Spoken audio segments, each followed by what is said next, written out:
तर एक महत्त्वाची बातमी, पुण्यातील आंबेगाव विधानसभेत मंत्री दिलीप वळसे पाटील आणि देवदत्त निकमांच्या कार्यकर्त्यांमध्ये जोरदार बाचाबाची झालेली आहे। भीमाशंकर सहकारी साखर कारखान्याच्या वार्षिक सर्वसाधारण सभेमध्ये हा राडा झाला। या बैठकीत शरद पवार गटाकडून इच्छुक असणाऱ्या देवदत्त निकमांचे कार्यकर्ते आक्रमक झाल्याचे पाहायला मिळालं। दिलीप वळसेंच्या समोरच हा गदारोळ झाला। वळसे आणि निकमांचे समर्थक एकमेकांमध्ये भिडताना दिसले।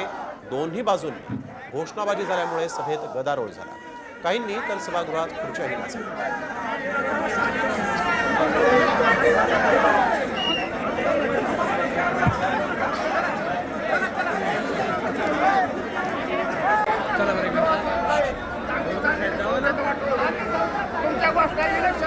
एक मिनिट इथं देऊच नका, वार्षिक सभा आहे।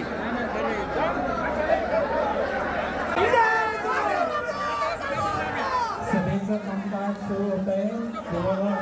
सर्व सभासद आणि शेतकऱ्यांना विनंती, तुम्हाला काही कळतं का? ऐका, रोहिदास गाडगे आमचे प्रतिनिधी आपल्यासोबत फोन लाईनवरून जोडले गेलेले आहेत। रोहिदास, नेमकं काय झालं की इतका राडा झाला आणि पोलिसांना इथे बोलवावं लागलं? खरं तर आंबेगाव तालुक्यातील भीमाशंकर सहकारी साखर कारखान्याची सर्वसाधारण सभा होती। ही सभा दिलीप वळसे पाटील यांच्या उपस्थितीत पार पडत होती। यावेळेस या ठिकाणी पुढे बसण्यावरून तो वाद निर्माण झाला।